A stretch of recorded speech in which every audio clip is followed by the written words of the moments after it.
నమస్కారం. S channel news కి స్వాగతం. ముందుగా ముఖ్యాంశాలు. 2025-26 ఆర్థిక సంవత్సరానికి ఏపీ క్రెడిట్ ప్లాన్ ని ఆవిష్కరించిన సీఎం చంద్రబాబు. క్రెడిట్ ప్లాన్ లక్ష్యాలని అధిగమించేలా బ్యాంకులు కృషి చేయాలని సూచన. పహల్గాం దాడి నేపథ్యంలో ఏపీ డిప్యూటీ సీఎం కీలక వ్యాఖ్యలు. మత ప్రాతిపదికన 26 మందిని చంపిన పాక్ కు అనుకూలంగా మాట్లాడడం సరికాదన్న పవన్. అలా మాట్లాడాలని అనుకుంటే ఆ దేశానికి వెళ్లిపోవాలన్న జనసేనాని.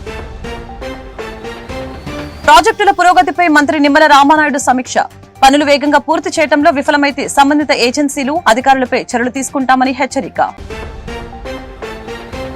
ప్రముఖ సినీ నటుడు హిందూపురం ఎమ్మెల్యే నందమూరి బాలకృష్ణకు ప్రతిష్టాత్మక పద్మభూషణ్ పురస్కారం. ఢిల్లీలో రాష్ట్రపతి ద్రౌపది ముర్ము చేతుల మీదుగా అందుకున్న బాలయ్య. వచ్చే 4 ఏళ్లలో ఆంధ్రప్రదేశ్ అభివృద్ధి, సంపద సృష్టి, పేదరిక నిర్మూలన లక్ష్యంగా పెద్ద ఎత్తున కార్యక్రమాలు చేపడుతున్నామని ఓవైపు స్వర్ణాంధ్ర 2047 విజన్ కి అనుగుణంగా పనిచేస్తూనే మరొక వైపు 2029 కల్లా పూర్తి చేయవలసిన ప్రాజెక్టులు, లక్ష్యాలపై ప్రధానంగా దృష్టి పెట్టామని ముఖ్యమంత్రి చంద్రబాబు నాయుడు తెలిపారు. దీనికి బ్యాంకుల సంపూర్ణ మద్దతు ఇవ్వాలని 2025-26లో నిర్దేశించుకున్న క్రెడిట్ ప్లాన్ లక్ష్యాలని అధిగమించేలా కృషి చేయాలని మంగళవారం సచివాలయంలో జరిగిన 231వ స్టేట్ లెవెల్ బ్యాంకర్ల కమిటీ సమావేశంలో ముఖ్యమంత్రి సూచించారు. 2024-25 ఆర్థిక సంవత్సరంలో సాధించిన ఫలితాలపై బ్యాంకింగ్ అధికారులతో చర్చించిన ముఖ్యమంత్రి 2025-26 లక్ష్యాలను నిర్దేశించారు. 100% లక్ష్యాలని అధిగమించి దక్షిణ భారతదేశంలోనే మేటిగా ఉన్నందుకు ముఖ్యమంత్రి బ్యాంకర్లను అభినందించారు. సమావేశంలో 2025-26 ఆర్థిక సంవత్సరానికి ఏపీ యాన్యువల్ క్రెడిట్ ప్లాన్ ని ముఖ్యమంత్రి ఆవిష్కరించారు. పహల్గాం ఉగ్రవాద ఘటన నేపథ్యంలో AP deputy CM Pawan Kalyan కీలక వ్యాఖ్యలు చేశారు. మత ప్రాతిపదికన 26 మందిని చంపిన పాకిస్తాన్ కి అనుకూలంగా మాట్లాడటం సరికాదని చెప్పారు. అలా మాట్లాడాలని అనుకుంటే ఆ దేశానికి వెళ్లిపోవాలని జనసేనాని అన్నారు. ఉగ్రదాడిలో ప్రాణాలు కోల్పోయిన వారికి మంగళగిరిలోని సీకే కన్వెన్షన్ హాల్లో జనసేన పార్టీ నివాళుల కార్యక్రమం నిర్వహించింది. ఈ సందర్భంగా పార్టీ అధినేత ఉప ముఖ్యమంత్రి పవన్ కళ్యాణ్ మాట్లాడారు. ఉగ్రవాదం, హింసపై అందరూ ఒకేలా స్పందించాలని అన్నారు. ఇలాంటి విషయాలపై ఓట్లు, సీట్ల కోసం మాట్లాడకూడదని తెలియజేశారు. ఉగ్ర ఘటనలో జనసేన ఓ కార్యకర్తను కోల్పోయిందని పవన్ గుర్తు చేశారు. ఉగ్రదాడిలో ప్రాణాలు కోల్పోయిన శ్రీ పొట్టి శ్రీరాములు జిల్లా కావలికి చెందిన మధుసూదన్ రావు ఫ్యామిలీకి పార్టీ తరపున 50 లక్షల ఆర్థిక సాయం ప్రకటించారు. చనిపోయిన మధుసూదన్ రావు ఎవరికి హాని చేశారు? కుటుంబాన్ని తీసుకుని కాశ్మీర్ కి వెళ్తే చంపేశారు. కాశ్మీర్ మనది కాబట్టే అక్కడికి వెళ్లామని మధు భార్య చెప్పారు. హిందువులకి ఉన్న దేశం ఇదొక్కటే, ఇక్కడ కూడా ఉండొద్దంటే ఎక్కడికి పోవాలి? మత కలహాలు సృష్టించే వారి పట్ల అప్రమత్తంగా ఉండి ఎదుర్కోవాలి. యుద్ధ పరిస్థితులు వచ్చినా సిద్ధంగా ఉండాలని పవన్ కళ్యాణ్ అన్నారు. సరిహద్దుల్లో తూటాలు పేలితే, ఉగ్రవాదులు తూటాలు పేలితే దాని ప్రకంపనలు భారతదేశం అంతా ఎలా పాకిందో మనందరం చూస్తున్నాం. అది మన పార్టీ, మన జన సైనికుని కూడా చంపేస్తున్నది. భవిష్యత్తులో ఇలాంటి సంఘటనలు జరగకుండా ఉండాలి. ఒక చిన్నపాటి ఇంటిని నడపాలంటేనే కష్టం. ఇన్ని రాష్ట్రాలు, ఇన్ని విభిన్నమైన సంస్కృతులు, ఇన్ని భాషలు, ఇన్ని పొలిటికల్ పార్టీస్, వీటన్నిటి మధ్య వైరుధ్యాల మధ్యలో ఒక ఏకాభిప్రాయంతో ఒక దేశాన్ని నడపాలి ఒక ప్రధానమంత్రికి అంటే ఎంత కష్టమైన పరిస్థితి అది. అలాంటి వ్యక్తులకి మనం ఇవ్వగలిగేది చిన్నపాటి ఊతం అంతే, చిన్నపాటి ఆసరా. ఎక్స్ట్రా గొడవలు క్రియేట్ చేయకుండా కొంచెం బాధ్యతగా మాట్లాడటం, అవసరమైన చోట భుజం కాయటం. As part of NDA this is our responsibility. Kashmir is an integral part of India that can not be denied. అది మీరు చాలా బలంగా మీరు మాట్లాడాలి. Kashmir is an integral part of India. It will be an integral part of India for ever.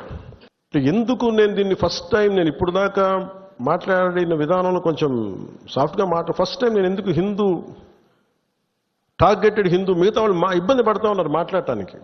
ఉగ్రవాదులు target చేసి హిందువులను చంపారు. ఇది సత్యం అంతే. వాళ్ళు అన్న మాట నాతో ఏంటంటే, మధుసూదన్ గారి భార్య, ఇఫ్ ఆమె ముస్లిం నన్ను స్పేర్ చేసేవాళ్ళు సార్. మేము చేసింది పాపం బీయింగ్ హిందూ పుట్టడమా మేము చేసింది? కనీసం మా చేతుల్లో ఆయుధాలు కూడా లేవే, మేము సైనికులం కూడా కాదే. మేము అందరి ముందు దారుణంగా చంపేస్తే, ఇంకా ఇది భారతదేశం కాబట్టి చాలా 7 దశాబ్దాల తర్వాత మాట్లాడుతున్నాం మనం. కశ్మీర్ని 3 సార్లు, మన పాకిస్తాన్ని 3 సార్లు ఓడించాం. సహనం ఎక్కువైపోయింది మన దేశానికి. ఎందుకంటే కంట్రీ మనుషులే సహనం ఎక్కువ మనకి. ఏదైనా అతి చేస్తే మంచిది కాదు, అతి సహనం కూడా మంచిది కాదు, మితిమీరిన మంచితనం కూడా మంచిది కాదు. ఇష్టారాజ్యంగా వచ్చి కాల్ చేసి వెళ్ళిపోతాం అంటే మనం ఎందుకు కామ్గా ఉండాలి? మన బాధ్యత పదవులు వచ్చేసినాయా లేదా, మనం గెలిచేసామా లేదంటే కూడా ఎంత బాధ్యతగా ఉండగలం మనం, ఎంత నిరంతరంగా మనం విజిలెన్స్తో ఉండగలం, పహారా కాయగలం. సమాజం మీద. 3 సార్లు యుద్ధం ఓడిపోయిన తర్వాత మన మంచితనం ఇంకా అర్థం చేసుకుంటే ఇలాగ వచ్చి ఇళ్లలోకి వచ్చి చంపుతారు. షికారుకి వెళ్తే సరదాకి వెళ్తే చంపేస్తారు. దీనికి మటుకు చాలా బలమైన స్టాండ్ తీసుకోవాలి. అందుకే నాయకులందరికీ కూడా, జన సైనికులందరికీ కూడా, వీరమలందరికీ కూడా ఇది ధైర్యంతో కూడుకున్న పని. ఉగ్రవాదులను ఎదుర్కోవడం అంటే ధైర్యంతో కూడుకున్న పని. Though we're a regional party, we didn't expand as on now. We confined only to state, AP, maybe కొంత తెలంగాణ. కానీ మన ఆలోచన విధానం జాతీయవాదం.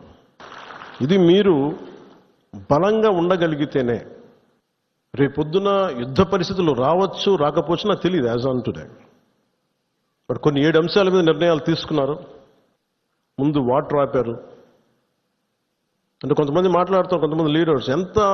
రాష్ట్రంలో ప్రాజెక్టుల పురోగతిపై మంత్రి నిమ్మల సమీక్ష నిర్వహించారు. పోలవరం ఎడమ కాలువ పనుల నత్తనడకన సాగుతున్నందున ప్రత్యేకంగా సమీక్ష నిర్వహించారు.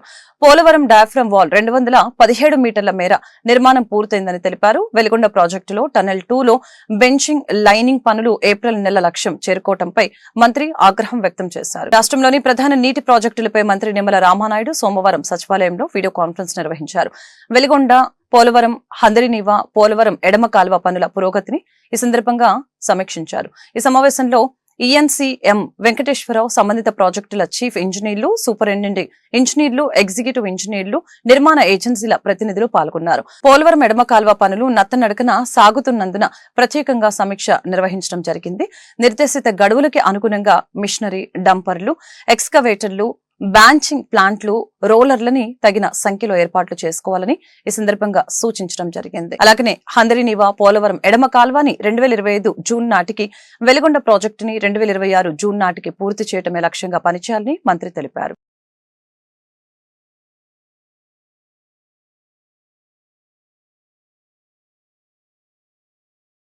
ప్రముఖ సినీ నటుడు, హిందూపురం ఎమ్మెల్యే నందమూరి బాలకృష్ణ ప్రతిష్టాత్మక పద్మభూషణ్ పురస్కారాన్ని స్వీకరించారు. దేశ రాజధాని ఢిల్లీలో నిన్న జరిగిన పద్మ అవార్డుల ప్రదానోత్సవ కార్యక్రమంలో రాష్ట్రపతి ద్రౌపది ముర్ము చేతుల మీదుగా ఆయన ఈ గౌరవాన్ని అందుకున్నారు. పంచకట్టులో సాంప్రదాయబద్దంగా హాజరైన బాలకృష్ణ అవార్డు స్వీకరణ అనంతరం మీడియాతో తమ సంతోషాన్ని పంచుకున్నారు. ఈ పురస్కారం అందుకోవడం పట్ల బాలకృష్ణ సంతోషం వ్యక్తం చేశారు. తన అభిమానులకి, భారత ప్రభుత్వానికి ఆయన కృతజ్ఞతలు తెలియజేశారు. ఎప్పుడో రావాల్సిందని కొందరు అభిమానులు అభిప్రాయపడుతూ ఉన్నారని, అయితే తనకు సరైన సమయంలోనే పద్మభూషణ్ వచ్చిందని తాను భావిస్తున్నట్లు బాలకృష్ణ పేర్కొన్నారు. రాజ్యసభ అభ్యర్థిగా కూటమికి చెందిన శ్రీ వెంకట సత్యనారాయణ పాక మంగళవారం నామినేషన్ పత్రాన్ని దాఖలు చేశారు. మంగళవారం రాష్ట్ర శాసనసభ ప్రాంగణంలో రిటర్నింగ్ అధికారి శ్రీమతి వనితారానికి ఆయన తన నామినేషన్ పత్రాన్ని అందజేశారు. నేషనల్ పత్రాల దాఖలు కార్యక్రమంలో కేంద్ర పరిశ్రమల శాఖ సహాయ మంత్రి భూపతిరాజు శ్రీనివాస వర్మ, రాష్ట్ర వైద్య ఆరోగ్య శాఖ మంత్రి శ్రీ సత్యకుమార్ యాదవ్, ఎమ్మెల్సీ శ్రీ సోము వీర్రాజు, శాసనసభ్యులు శ్రీ ధర్మరాజు తదితరులు పాల్గొన్నారు.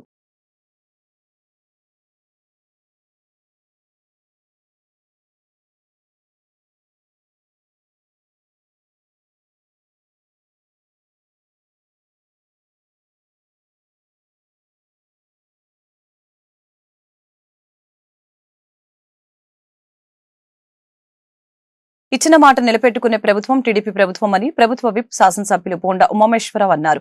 ఎన్నికల సమయంలో ఇచ్చిన హామీలన్నింటినీ నెరవేరుస్తున్నామని ఆయన చెప్పారు. అజిత్ సింగ్ నగర్, పాయకాపురం, వాంబే కాలనీ, న్యూ రాజరాజేశ్వరిపేట, రాజీవ్ నగర్ తదితర ప్రాంతాలలో దీర్ఘకాల సమస్యలుగా ఉన్న ఇళ్ల పట్టాల సమస్యకి శాశ్వత పరిష్కారం చూపామని, శాశ్వత భూ హక్కు పట్టాలని అందజేస్తున్నట్లు బోండా ఉమా తెలియజేశారు. 59వ డివిజన్లో ఇళ్ల రిజిస్ట్రేషన్ పట్టాల కోసం దరఖాస్తు చేసుకున్న వారికి శాశ్వత భూ హక్కు కల్పిస్తూ రిజిస్ట్రేషన్ పట్టాలు ఎమ్మెల్యే బోండా ఉమామేశ్వరరావు మంగళవారం పంపిణీ చేయడం జరిగింది. ఈ సందర్భంగా బోండా ఉమామేశ్వరరావు మాట్లాడారు.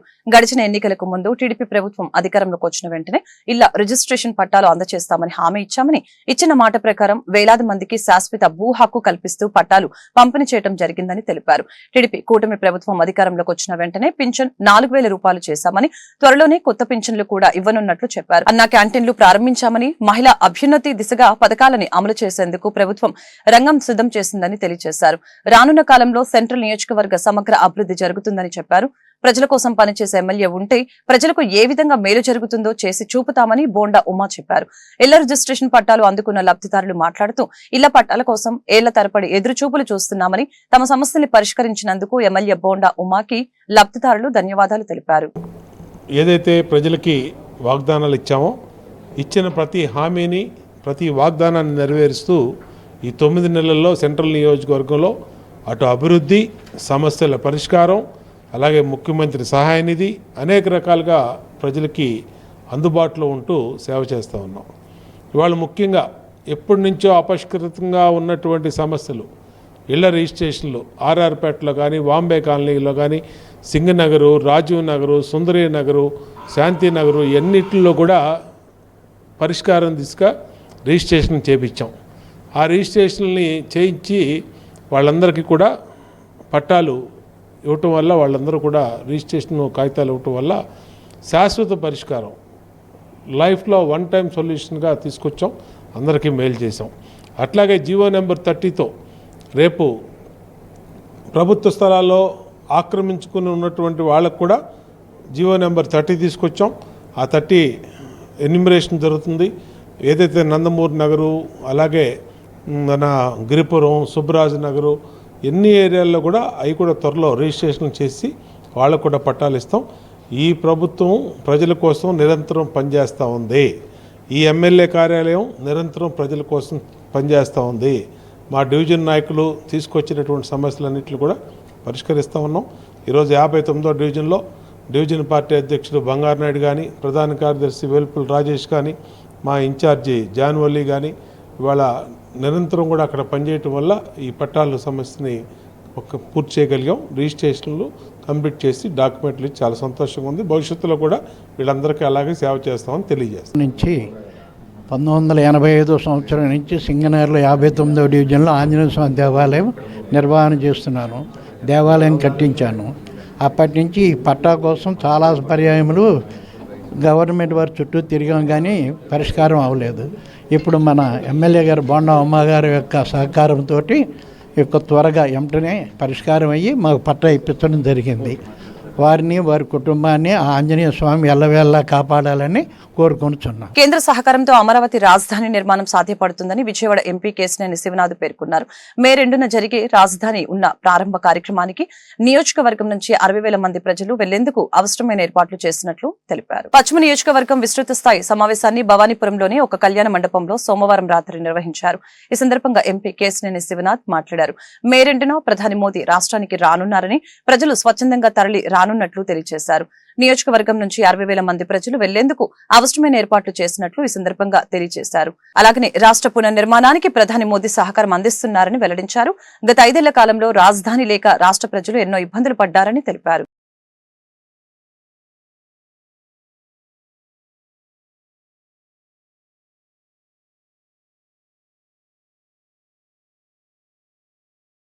ప్రైవేట్ అన్ఎయిడెడ్ పాఠశాలలకి పెండింగ్ లో ఉన్న ఫీజు రియంబర్స్మెంట్ బకాయిలను వెంటనే విడుదల చేయాలని federation of unaided school association రాష్ట్ర శాఖ ప్రతినిధులు కె తులసి ప్రసాద్, పరుచూరి శ్రీనివాసరావు, శ్రీకాంత్, భరత్, సుందర్ రామ్ ప్రభుత్వాన్ని కోరారు. తల్లిదండ్రులు ఇబ్బంది పడకూడదని, విద్యార్థుల చదువులకి ఆటంకం కలగకూడదనే ఉద్దేశంతో ఫీజులు చెల్లించకపోయినా వారిని కొనసాగిస్తున్నామని చెప్పారు. గత 3 సంవత్సరాలుగా ఇచ్చిన అడ్మిషన్లకి పర్ చైల్డ్ ఎక్స్పెండిచర్ ని కమిటీ నిర్ధారించి పాత బకాయిలను చెల్లించి నూతన అడ్మిషన్ల ప్రక్రియ చేపట్టాలని అన్నారు. Federation of unaided schools association of Andhra Pradesh ఆధ్వర్యంలో విజయవాడ మొగల్రాజపురంలో విలేకరుల సమావేశాన్ని నిర్వహించడం జరిగింది. ఈ సమావేశంలో AP private unaided schools management association అధ్యక్షులు కె తులసి ప్రసాద్, ఉపాధ్యక్షులు Paruchuri Srinivasarao, independent schools of management association అధ్యక్షులు కె శ్రీకాంత్ బాబు, ప్రధాన కార్యదర్శి Bharat, AP private schools association గౌరవ అధ్యక్షులు సుందర్ రామ్ పాల్గొన్నారు. ఈ సందర్భంగా వారు మాట్లాడారు. గత 3 సంవత్సరాల నుంచి ఫీజు రియంబర్స్మెంట్ చేయలేదని చెప్పారు.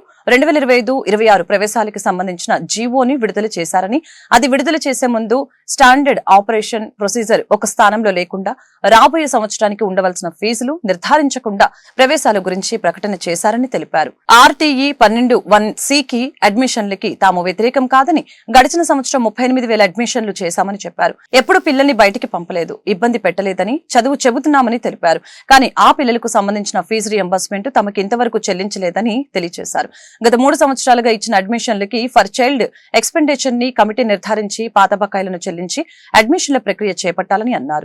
Andhra Pradesh private unaided school managements association అండి. దాదాపుగా 4,000 పాఠశాలలు, 4,000 నుంచి 5,000 పాఠశాలల సభ్యత్వం ఉన్నటువంటి అసోసియేషన్ మాది. ఈ రోజున ముఖ్యంగా మనం ఇక్కడ మిమ్మల్ని కలుస్తుంది ఎందుకంటే RTE right to education 2009 act ప్రకారం RTA 12(1)C ప్రకారం జరుగుతున్న అడ్మిషన్లలో జరుగుతున్నటువంటి లోటుపాట్ల గురించి, మేము పడుతున్న ఇబ్బందుల గురించి మీ దృష్టిలో తీసుకురావడం కోసం ఈ సమావేశం ఏర్పాటు చేశాం. గడిచిన 3 సంవత్సరాలుగా రైట్ టు ఎడ్యుకేషన్ కింద విద్యార్థులకు ఉచితంగా అడ్మిషన్లు ఇస్తున్నాం. అవి ఉచితమైన సీట్లు కాదు, ప్రభుత్వం దాని తాలూకు ఫీజులు మాకు రీయింబర్స్ చేయాలి.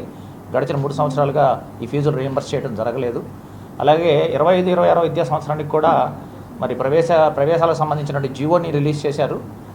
ఆ జీవోని రిలీజ్ చేసే ముందు స్టాండర్డ్ ఆపరేటింగ్ ప్రొసీజర్ ఒక స్థానంలో లేకుండా, అలాగే రాబోయే సంవత్సరానికి ఉండాల్సిన ఫీజుల గురించి నిర్ధారణ జరగకుండా ఒక కమిటీని ఫామ్ చేశారు. మా అసోసియేషన్ ఇక్కడ కూర్చున్నాం, ఎవరైతే నలుగురు ఉన్నామో ఈ నలుగురు అసోసియేషన్ సబ్ ప్రెసిడెంట్స్తో ఒక నిర్ధారణ కమిటీని ఏర్పాటు చేశారు. కానీ ఇంతవరకు దాని సమావేశం జరగలేదు. కానీ ప్రవేశాల గురించి అయితే ప్రకటన చేయడం జరిగింది. దీన్ని ముఖ్యంగా మీ అందరి దృష్టికి తీసుకురావడానికి మేము ఇక్కడ కూర్చున్నాం. మేము RTA 12(1)C అడ్మిషన్స్కి వ్యతిరేకం కాదు. దాదాపుగా గడిచిన సంవత్సరం 38,000 అడ్మిషన్స్, అంతకుముందు సంవత్సరం కూడా మేము అడ్మిషన్స్ తీసుకోవడం జరిగింది. పిల్లల్ని మేము ఎప్పుడూ ఇబ్బంది పెట్టలేదు, బయటకు పంపలేదు. వాళ్ళకి మేము చదువు చెప్తూనే ఉన్నాం.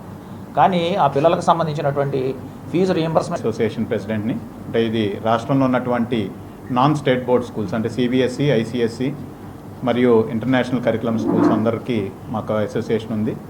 ఈ 12(1)C అనేది అన్ని స్కూళ్ళకి వర్తిస్తున్నాయి కాబట్టి మేము కూడా ఒక రకంగా దానిలో భాగమే. మేమందరం కూడా ఇప్పుడు ప్రైవేట్ విద్యా సంస్థలు అంటేనే రాష్ట్రంలో దాదాపు 50% పైగా విద్యార్థులు ఉన్నారు. We're always partners in progress.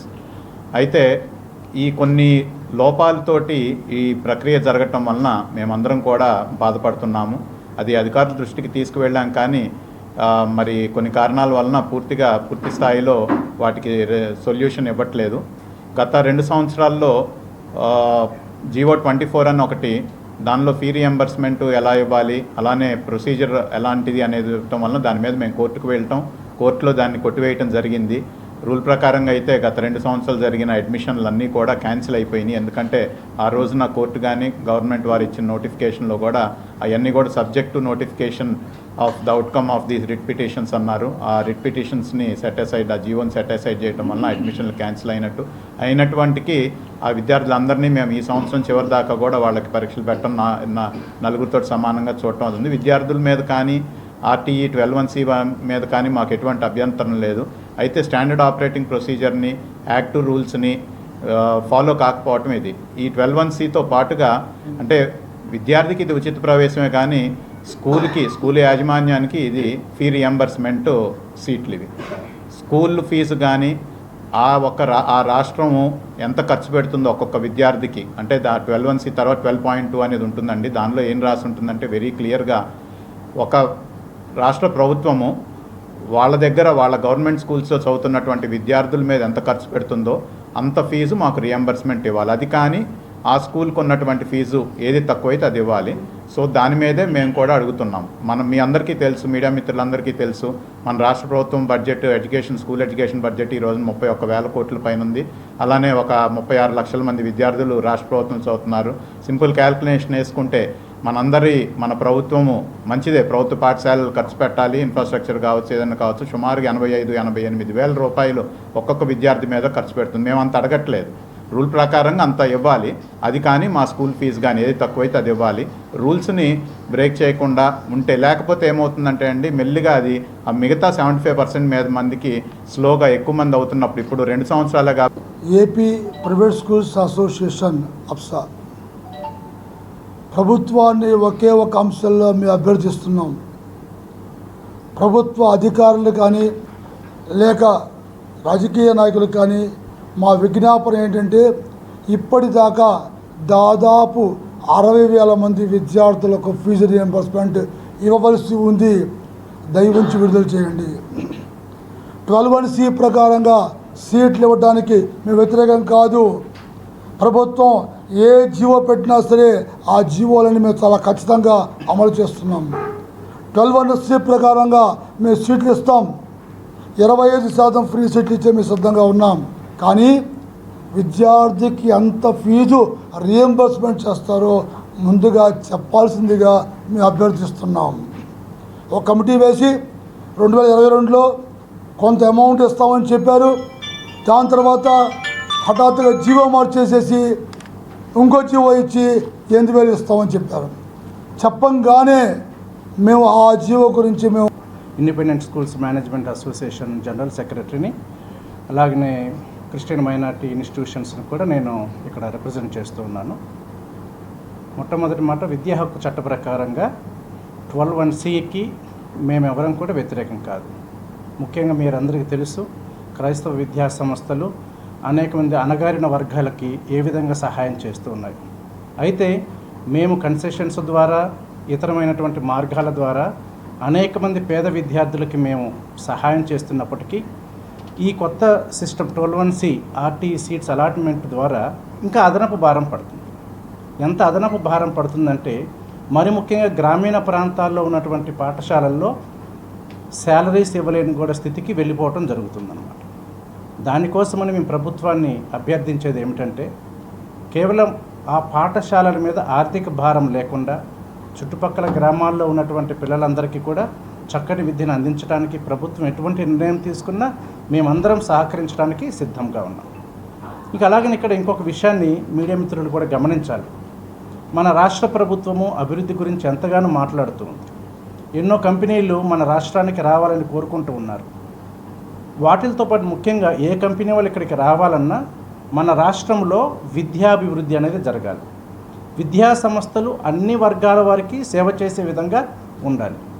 ముఖ్యంగా మా ఇండిపెండెంట్ మేనేజ్మెంట్ స్కూల్స్లో CBSE, ICSE, international board schools ఉన్నాయి.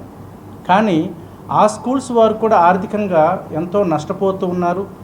దానిని ప్రభుత్వం పరిగణలోకి తీసుకొని మా అసోసియేషన్ మాత్రమే జమ్మూ కాశ్మీర్ పహల్గాం ఉగ్రవాద దాడిని ప్రతి ఒక్కరూ ముక్తకంఠంతో ఖండించాలని, అమాయకులైన పర్యాటకులపై దాడి చేసి ప్రాణాలు తీయటం అమానుష్యమైన చర్య అని ఏపీ ఎన్జీఓ అసోసియేషన్ జిల్లా అధ్యక్షులు డి సత్యనారాయణ రెడ్డి, కార్యదర్శి పి రమేష్లు అన్నారు. ఉగ్రదాడిలో ప్రాణాలు కోల్పోయిన భారతీయుల్లో రాష్ట్రానికి చెందిన నెల్లూరు జిల్లా కావలి వాసి అయిన కీర్తిశేషులు మధుసూదన్ రావు కుటుంబ సభ్యులు మరియు దాడిలో అసువులు బాసిన ఇతర భారతీయుల కుటుంబ సభ్యులకి ప్రగాఢ సానుభూతిని తెలియజేసేందుకు ముష్కరుల దాడిని ఖండిస్తూ ఏపీ ఎన్జీఓ అసోసియేషన్ ఆధ్వర్యంలో సోమవారం సాయంత్రం విజయవాడ లెనిన్ సెంటర్ వద్ద కొవ్వొత్తుల ప్రదర్శన చేపట్టారు. ఈ సందర్భంగా జిల్లా అధ్యక్షులు డి సత్యనారాయణ రెడ్డి మాట్లాడారు. దేశ ప్రజల హృదయాలను ఉగ్రదాడి తీవ్రంగా కలిచివేసిందని తెలియజేశారు.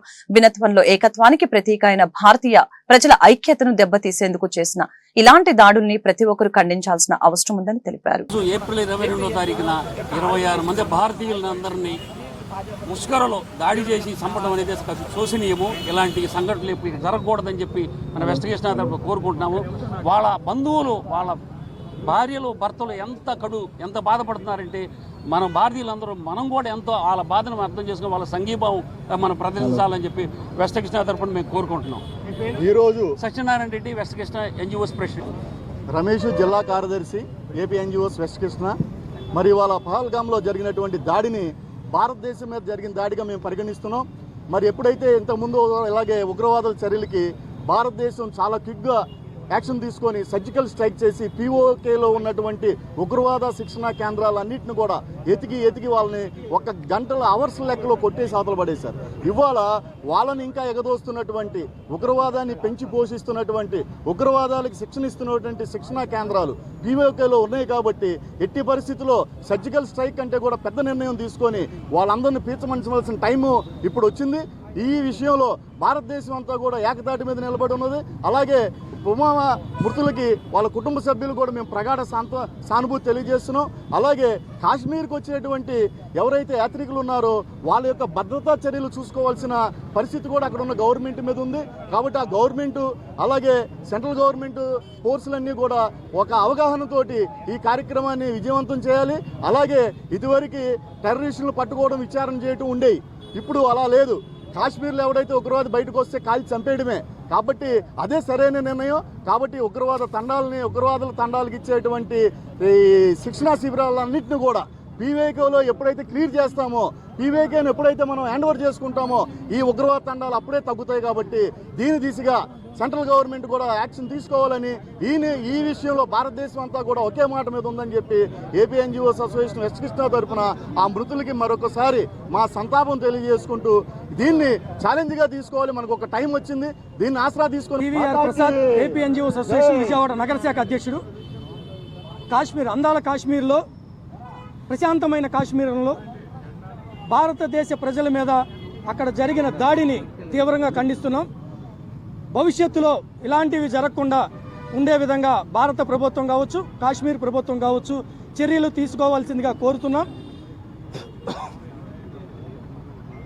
భారతదేశం ఏ చర్యలు తీసుకున్నా కూడా భారతదేశ ప్రజలందరూ కూడా ఒకే తాటి మీద ఈ దేశ ప్రభుత్వానికి పూర్తి అండగా ఉంటామని తెలియజేస్తున్నాం.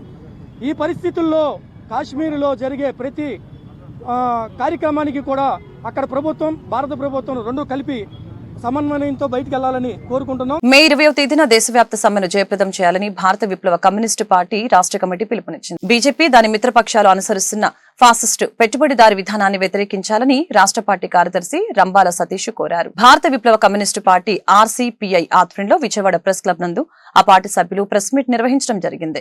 ఈ సందర్భంగా రాష్ట్ర పార్టీ కార్యదర్శి రంబాల సతీష్ మాట్లాడారు. రాష్ట్రంలో ప్రజా వ్యతిరేక పాలన నడుస్తుందని, రోజురోజుకి ప్రజల కొనుగోలు శక్తి నశించిపోతుందని, ముఖ్యంగా ఆంధ్ర రాష్ట్రంలో ప్రజలపై అప్పుల భారం పెరిగిపోయిందని ఈ సందర్భంగా తెలిపారు.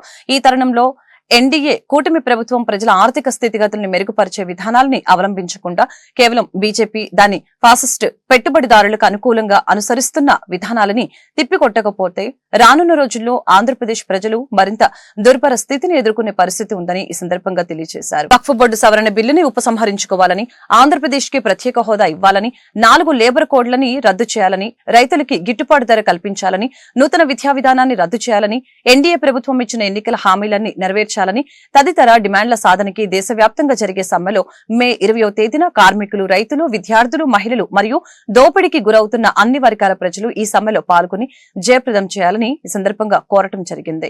ఈ కార్యక్రమంలో రాష్ట్ర పార్టీ కార్యవర్గ సభ్యులు బి బాలకృష్ణ, ఎం నాగమణి, శివకోటి రాజు మరియు జి రమణయ్య తదితరులు పాల్గొన్నారు. విప్లవ కమ్యూనిస్ట్ పార్టీ ఆర్సీపీఐ రాష్ట్ర కార్యదర్శి రంబాల సతీష్ నా పేరు. ఈరోజు విజయవాడలో ఈ ప్రెస్ మీటు నిర్వహిస్తూ ఉన్నాం. రేపు మే 20వ తేదీన దేశవ్యాప్తంగా సార్వత్రిక సమ్మెను జయప్రదం చేయాలని చెప్పేసి భారత విప్లవ కమ్యూనిస్ట్ పార్టీ ఆర్సీపీఐ ప్రజానికానికి, కార్మికులకి, రైతులకి అందరికీ కూడా విజ్ఞప్తి చేస్తూ ఉన్నాం. ముఖ్యంగా ఈ నరేంద్ర మోడీ వారికి సహకరిస్తున్నటువంటి ఈ ఎన్డీఏ కూటమి ప్రభుత్వాలు ఏవైతే ఉన్నాయో ఇవన్నీ కూడా దేశవ్యాప్తంగా ఫాసిస్టు పెట్టుబడిదారి విధానాన్ని ముందుకు వెళ్ళడంలో చూపిస్తున్న చొరవ ఈరోజు సాధారణ మధ్యతరగతి ప్రజలు, రైతులు, కార్మికులు కూడా అనేక ఇబ్బందులకి గురవుతూ ఉన్నారు.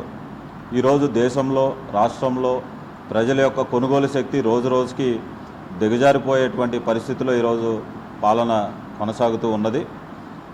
ఈ పాలన ఇట్లా కొనసాగుతున్న తరుణంలో మన చంద్రబాబు నాయుడు గారి ప్రభుత్వం ఏదైతే కూటమి ప్రభుత్వం ఆంధ్రప్రదేశ్లో ఉన్నదో ఈ ఎన్నికల హామీలని నెరవేర్చడంలో పూర్తిగా విఫలం కావడంతో పాటు ఈ రాష్ట్రానికి ప్రత్యేక హోదాతోనే మనకి ఈ రాష్ట్రానికి కొంతమేరకు ఉపశమనం కలుగుతుంది అనే డిమాండ్ను ఆయన ఏదైతే ప్రతిపక్షంలో ఉన్నప్పుడు ఆ డిమాండ్ను ముందుకు తీసుకొచ్చారో ఈరోజు ఎన్డీఏ కూటమిలో ఉంటూ కూడా ప్రత్యేక హోదాకు ఒక అవకాశం వచ్చినటువంటి సందర్భంలో ఈరోజు కేంద్ర ప్రభుత్వాన్ని నిలదీయడంలో, రాష్ట్రానికి ప్రత్యేక హోదా తేవడంలో ఈరోజు చంద్రబాబు నాయుడు ఎట్టి పరిస్థితుల్లో కూడా చొరవ చూపించేటువంటి ప్రయత్నం చేయడం లేదు. అట్లాగే ప్రశ్నించడానికే పార్టీ పెట్టానన్న పవన్ కళ్యాణ్ గారు ఈరోజు ఎవరిని కూడా ప్రశ్నించకుండా ఈరోజు కేవలం బీజేపీకి కొమ్ము కాసేటువంటి పరిస్థితిలో ఈరోజు ఆయన పరిపాలన కొనసాగుతూ ఉంది.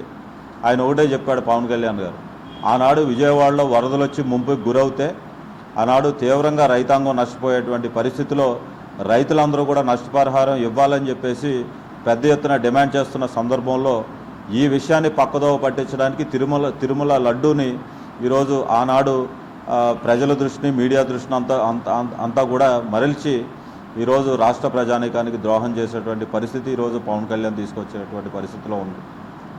అట్లాగే సీజ్ ద షిప్ పేరుతో ఎస్సీ ఎస్టీల అభివృద్ధికి చంద్రబాబు నాయుడు చేసిన కృషి మరవలేనిదని ఆంధ్రప్రదేశ్ మాదిక రిజర్వేషన్ పోరాట సమితి రాష్ట్ర అధ్యక్షులు పేరుపోగు వెంకటేశ్వరరావు మాదిక అన్నారు. కూటమి అమలు చేస్తున్న పథకాలు అందరికీ అందుబాటులో లేకపోవడం బాధాకరమని చెప్పారు. గతంలో అమలు చేసిన ప్రకారం సంక్షేమ పథకాలని ఇప్పుడు కూడా అమలు చేయాలని సీఎం చంద్రబాబు నాయుడికి విజ్ఞప్తి చేశారు. ఎస్సీ ఎస్టీల అభివృద్ధికి చంద్రబాబు నాయుడు చేసిన కృషి మరవలేనిదని ఆంధ్రప్రదేశ్ మాదిక రిజర్వేషన్ పోరాట సమితి రాష్ట్ర అధ్యక్షులు పేరుపోగు వెంకటేశ్వరరావు మాదిక పేర్కొన్నారు. కానీ నేడు కూటమి ప్రభుత్వంలో అమలు చేస్తున్న సంక్షేమ పథకాలు సరైన విధానంలో అమలు కావటం లేదని ఈ సందర్భంగా తెలియజేశారు. కూటమి ప్రభుత్వంలో అమలవుతున్న సంక్షేమ పథకాలు అందరికీ అందుబాటులో లేవంటూ ఆంధ్రప్రదేశ్ మాదిగ రిజర్వేషన్ పోరాట సమితి రాష్ట్ర అధ్యక్షులు పేరుపోగు వెంకటేశ్వరరావు మాదిగ మంగళవారం గాంధీనగర్ ప్రెస్ క్లబ్ లో మీడియా సమావేశంలో నిర్వహించారు. ఈ సందర్భంగా ఆయన మాట్లాడుతూ గతంలో జగన్మోహన్ రెడ్డి ప్రతి కులానికి కార్పొరేషన్ ఏర్పాటు చేసి వాటికి నిధులు ఇవ్వకుండా బీసీ, ఎస్సీ, ఎస్టీల అభివృద్ధికి విఘాటం కలిగించారని ఈ సందర్భంగా మండిపడ్డారు. CM Chandrababu Naidu BC, SC, ఎస్టీల అభివృద్ధి కోసం చేసిన కృషి మరవలేనిదని తెలియజేశారు. నేడు కూటమి ప్రభుత్వంలో అన్ని వర్గాల వారికి సంక్షేమ ఫలాలు అందే విధంగా లేకపోవటం విచారకరమని అన్నారు. కార్పొరేషన్లకి నిధులు విడుదల చేసిన ప్రయోజనం లేకపోవటం బాధాకరమని అన్నారు. ఉపాధి మార్గంలోకి వెళ్ళడానికి ఆస్కారం లేకుండా ఆందోళన చెందుతున్నటువంటి పరిస్థితి ఉంది. ఈ రోజున మాదిగ ఉప కులాలకు తీవ్ర నష్టం జరుగుతూ ఉంది. ఇప్పుడు ఏర్పడినటువంటి ఈ సంక్షేమ పథకాలు మరి గతంలో చంద్రబాబు నాయుడు గారు ఎస్సీ సంక్షేమ పథకాలలో ఎస్సీ వర్గీకరణకు సంబంధించి 25 జీవో నెంబర్ తీసుకొచ్చి ఎవరి వాటా వాళ్ళకి ఇవ్వాలని విభజిత రాష్ట్రంలో 2014లో ప్రభుత్వం అధికారంలోకి వచ్చినప్పుడు ఇదే చంద్రబాబు నాయుడు గారు అమలు చేయటం వల్ల మాలలకి, మాదిగలకి, రెల్లిలకి, ఉప కులాలకి, అనేక కులాలకి ఎవరి వాటా వాళ్ళకి వెళ్ళింది. ఎక్కువ మందికి లోన్లు అందాయి. చంద్రబాబు నాయుడు గారు ఇన్నోవా కార్లు ఇస్తే దళితులు మొత్తం కారులో తిరుగుతున్నారు, ఉపాధి చేసుకుంటున్నారు, ట్యాక్సీ డ్రైవర్లుగా కాకుండా ట్యాక్సీ ఓనర్లుగా కూడా మారారని చంద్రబాబు నాయుడు గారిని చెప్పుకున్నారు ఎన్ఎస్ఎఫ్డిసి పథకాల ద్వారా. మరి ఈ రోజున చంద్రబాబు నాయుడు గారు ఇవాళ వర్గీకరణ సంక్షేమ పథకాలు లేకుండా ఉమ్మడిగా విడుదల చేయటం వల్ల మాదిగల వాటా, మాలల వాటా, రెల్లిల వాటా, ఉప కులాల వాటా ఒక గందరగోళంలోకి వెళ్ళిపోయింది. ఇవాళ మాదిగ ఉప కులాలకి సంక్షేమ పథకాలు అందుతాయన్న నమ్మకం లేకుండా పోయింది. మరి వాళ్ళ మాదిగ కార్పొరేషను, రెల్లి కార్పొరేషను, మాల కార్పొరేషన్ను పెట్టి ఎవరి వాటా ఎంతో స్పష్టం చేయకపోవటం వల్ల మాదిగలు ఉప కులాలు ఖచ్చితంగా సంక్షేమ పథకాలు అందుకోలేకపోతున్న పరిస్థితి ఏర్పడింది. కాబట్టి మరి మాదిగ కార్పొరేషన్ ఎందుకు పెట్టినట్లు మాదిగ కార్పొరేషన్కి చైర్మన్గా నియమించి ఒక ఉత్సవ విగ్రహంలాగా పెట్టి మరి ఇవాళ వాళ్ళ సమక్షంలో ఇదిగో మాదిగల వాటా ఇంత ఇస్తున్నాము, రెల్లీలకి ఇంత ఇస్తున్నాము, అదేవిధంగా మరి మాలలకు కూడా ఇంత ఇస్తున్నాము అని స్పష్టం చేయలేదు చంద్రబాబు నాయుడు గారు. ఉమ్మడిగా రిలీజ్ చేయటం వల్ల మరి మాదిగ కార్పొరేషన్ ఎందుకు పెట్టినట్లు, మరి ఎస్సీ మాదిగ కార్పొరేషన్ చైర్మన్ని ఎందుకు పెట్టినట్లు మరి చంద్రబాబు నాయుడు గారే ముఖ్యమంత్రి గారు సమాధానం చెప్పాలని సందర్భంగా మేము అడుగుతా ఉన్నాం. కాబట్టి ఈ గందరగోళంలోకి వెళ్ళటం వల్ల అతి తక్కువ లోన్లని మంజూరు చేయటం వల్ల ఇవి సక్రమంగా వీళ్ళకి రావని ఆందోళన చెందుతున్నప్పుడు మరి ఈ పథకాలు నిజంగా జగన్మోహన్ రెడ్డి హయాంలో జగన్మోహన్ రెడ్డి గారు ఏం చేశాడు? ముఖ్యమంత్రిగా ఉండి ఆయన హయాంలో ఆయన మాదిగ కార్పొరేషను, మాల కార్పొరేషను, రెల్లి కార్పొరేషను ఇచ్చాడు. కానీ వాళ్ళకి చైర్మన్లు కూడా నియమించాడు. ఏపీ ఫైబర్ నెట్ లో వీలైనంత త్వరగా మంచి నైపుణ్యం కలిగిన నెట్వర్కింగ్ సిబ్బందిని నియమించాలని ఏపీ కేబుల్ ఆపరేటర్స్ జేఏసీ రాష్ట్ర చైర్మన్ మిరియాల శ్రీరామ్, ప్రధాన కార్యదర్శి పెరుమాల్ మధుబాబు ప్రభుత్వాన్ని డిమాండ్ చేశారు. ఏపీ ఫైబర్ నైపుణ్యం కలిగిన సిబ్బంది లేకపోవడంతో ఆపరేటర్లకు టెక్నికల్ సమస్యలు తలెత్తుతున్నాయని చెప్పారు. ఏపీ ఫైబర్ సంస్థ కనెక్టివిటీ పెంచుకోవడానికి వీలుగా ఎల్టీలు కొత్త బాక్సులు అందించాలని సందర్భంగా కోరారు. ఏపీ కేబుల్ ఆపరేటర్స్ జేఏసీ ఆధ్వర్యంలో రాష్ట్ర వ్యాప్తంగా ఉన్న కేబుల్ ఆపరేటర్లు విజయవాడ ధర్నా చౌక్ లో తమ సమస్యల పరిష్కారం కోసం ఒకరోజు ధర్నా కార్యక్రమాన్ని నిర్వహించారు. ఈ ధర్నాలో పాల్గొన్న జేఏసీ రాష్ట్ర చైర్మన్ మిరియాల శ్రీరామ్, రాష్ట్ర ప్రధాన కార్యదర్శి పెరుమాల్ మధుబాబు మాట్లాడారు. రాష్ట్ర ముఖ్యమంత్రి నారా చంద్రబాబు నాయుడు మానస పుత్రిక అయిన ఏపీ ఫైబర్ నెట్ సంస్థ గత 10 నెలల నుంచి ఎన్నో సమస్యలు ఎదుర్కొంటుందని ఈ సందర్భంగా తెలియజేశారు. ఇంటర్నెట్ బ్యాండ్ విడ్త్ పడిపోయి నెట్ స్లోగా వస్తూ బ్లాక్ స్క్రీన్లు, ఎర్రర్ 500 లాంటి ఐపీటీవీ ఇష్యూలతో రాష్ట్రమంతా వినియోగదారులు ఇబ్బందులు పడుతున్నారని చెప్పారు. ఇష్టం వచ్చినట్లు తిడుతూ ఆపరేటర్ల ఇళ్ల మీదకు దాడులకు దిగుతున్నారని అన్నారు. ఒత్తిడి భరించలేక కొంతమంది కేబుల్ ఆపరేటర్లు రాయలసీమ జిల్లా వంటి ప్రాంతాలలో గుండె నొప్పి, పక్షవాతం వంటి అనారోగ్యాలకి గురై హాస్పిటల్ పాలయ్యారని తెలియజేశారు.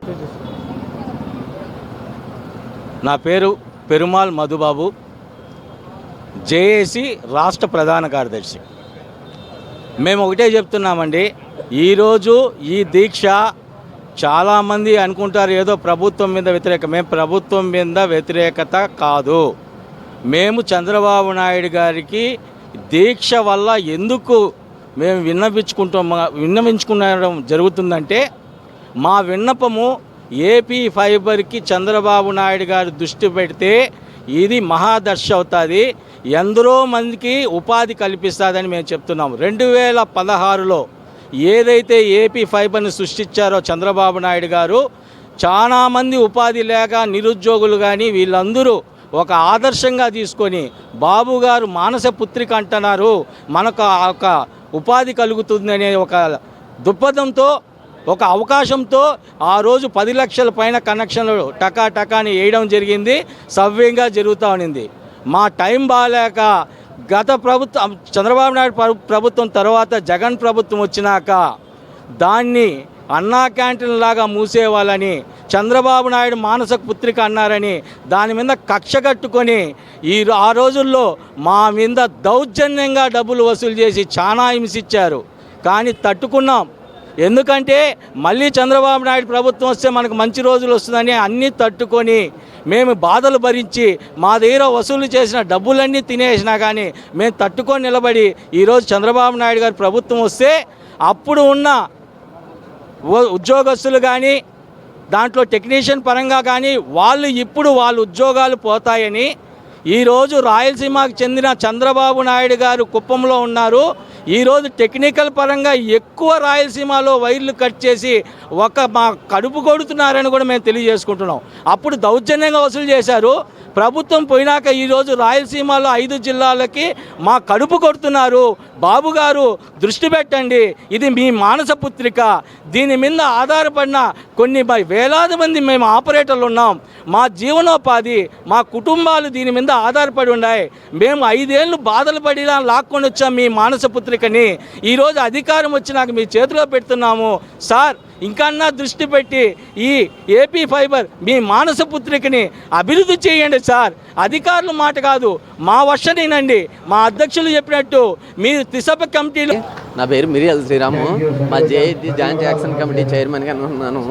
ఈరోజు మాకు ఏపీ ఫైబర్ అనేది చాలా సమస్యలతో ఉన్న నెట్వర్క్లో తయారైంది. చంద్రబాబు నాయుడు గారి మీద ఉన్న నమ్మకంతో 2018లో మేము ఆయన విజన్ లీడర్ అనే ఒక నమ్మకంతో లక్షలు ఖర్చు పెట్టి మేము ఈ నెట్వర్క్ నిర్మించడం జరిగింది. తర్వాత 2019లో వైసీపీ ప్రభుత్వం రావడం వల్ల దీని కొద్దిగా తొంగలు తొక్కడం జరిగింది. నెక్స్ట్ ప్రభుత్వం అన్న చంద్రబాబు నాయుడు గారి ప్రభుత్వం వస్తే మాకు మంచి రోజులు వస్తాయని ఒక నినాదంతో మేము స్వాగతించాము. టీడీపీ వచ్చిన ప్రభుత్వం కూడా మాకు ఈ విధమైన రెస్పాన్స్ కనపడకపోవడం వల్ల ఇది చంద్రబాబు నాయుడు గారు పెట్టినప్పుడు 10 లక్షల కనెక్టివిటీకి అయితే వెళ్ళడం జరిగింది. అది గత ప్రభుత్వం వైసీపీలో దాన్ని 7 లక్షలు తీసుకొచ్చారు. 5 సంవత్సరాల్లో వాళ్ళ 7 లక్షలు తీసుకొచ్చిన కనెక్టివిటీని వీళ్ళు వచ్చిన 10 నెలల్లోనే ఇవాళ 4,50,000 కనెక్టివిటీ కింద మాకు విశ్వనివర్గాల ఫిగర్ తెలిసింది. ఇలాగే ఉంటే ఏపీఎస్ఎఫ్ఎల్ సర్వనాశనం అయిపోతుంది. కాబట్టి ఇప్పుడన్నా సరే మీ మీడియా ముఖంగా మేము తెలియజేసుకునేది అంటే చంద్రబాబు నాయుడు గారు దీని మీద దృష్టి మీద పెట్టి మా ఆపరేటర్ల జీవన ఉపాధిని కాపాడుతూ 10 లక్షల కనెక్టివిటీ ఉన్న ఈ సామాన్యుడు నెట్ అనే ఒక నినాదంతో తీసుకొచ్చిన మంచి సంస్థని నిర్వీర్యం చేసేస్తున్నారు. కాబట్టి చంద్రబాబు నాయుడు గారు ఇక్కడ 10,000 మంది ఆపరేటర్లకి జీవనోపాధి పోగొడుతూ 10 లక్షల మంది కనెక్టివిటీకి ఉన్న కస్టమర్లకు కూడా ఒక మంచి ప్రాజెక్టును కూడా పోతుంది. కాబట్టి చంద్రబాబు నాయుడు గారు దయించి మా ఆపరేటర్లందరి తరపున తమకి రిక్వెస్ట్ చేసే విధానం ఏంటంటే 10 లక్షల మంది కనెక్టివిటీకి కూడా మీరు నిలబెట్టగలిగితే కనుక మీకున్న విజన్ అనే ఒక లీడర్కి అనే ఒక మంచి పేరు ఉంది. కాబట్టి ఆ పేరు పోగొట్టకూడదని ఈ మీడియా ముఖంగా మేము తెలియజేసుకుంటున్నాం సార్. ఒకసారి దీని మీద దృష్టి పెట్టాలి. ఇది చాలా సమస్యలతో కూడుకుంది. మా ఆపరేటర్లు అందరినీ కలిపి ఒకసారి ఒక కమిటీ కింద వేసి ఆపరేటర్లని, ఏపీఎస్ఎఫ్ఎల్ సంస్థని, మీ గవర్నమెంట్ని, ఈ ముగ్గురిని కలిపి ఒక త్రిముఖ కమిటీ కింద వేస్తే కనుక మీరు పెట్టిన ఈ పథకాన్ని మా భుజస్కంధాల మీద వేసుకుని మీరు 10 లక్షలకి నిర్మించిన కనెక్టివిటీని మేము 1 కోటి కనెక్షన్ వరకు తీసుకెళ్ళడానికి ఈ మీడియా ముఖంగా మీకు మాట ఇస్తున్నాం సార్. కొద్దిగా మాకు సపోర్ట్ చేస్తారని మా బాధ. వార్తలు ముగించే ముందు ముఖ్యాంశాలు మరొకసారి. 2025-26 ఆర్థిక సంవత్సరానికి ఏపీ క్రెడిట్ ప్లాన్ ని ఆవిష్కరించిన సీఎం చంద్రబాబు. క్రెడిట్ ప్లాన్ లక్ష్యాలని అధిగమించేలా బ్యాంకులు కృషి చేయాలని సూచన. పహల్గాం దాడి నేపథ్యంలో ఏపీ డిప్యూటీ సీఎం కీలక వ్యాఖ్యలు. మత ప్రాతిపదికన 26 మందిని చంపిన పాక్ కు అనుకూలంగా మాట్లాడడం సరికాదన్న పవన్. అలా మాట్లాడాలని అనుకుంటే ఆ దేశానికి వెళ్లిపోవాలన్న జనసేనాని. ప్రాజెక్టుల పురోగతిపై మంత్రి నిమ్మల రామానాయుడు సమీక్ష. పనులు వేగంగా పూర్తి చేయడంలో విఫలమైతే సంబంధిత ఏజెన్సీలు, అధికారులపై చర్యలు తీసుకుంటామని హెచ్చరిక. ప్రముఖ సినీ నటుడు హిందూపురం ఎమ్మెల్యే నందమూరి బాలకృష్ణకు ప్రతిష్టాత్మక పద్మభూషణ్ పురస్కారం. ఢిల్లీలో రాష్ట్రపతి ద్రౌపది ముర్ము చేతుల మీదుగా అందుకున్న బాలయ్య. ఈ వార్తలు ఇంతటితో సమాప్తం. మరొక బులెటిన్లో మళ్ళీ కలుద్దాం. నమస్కారం.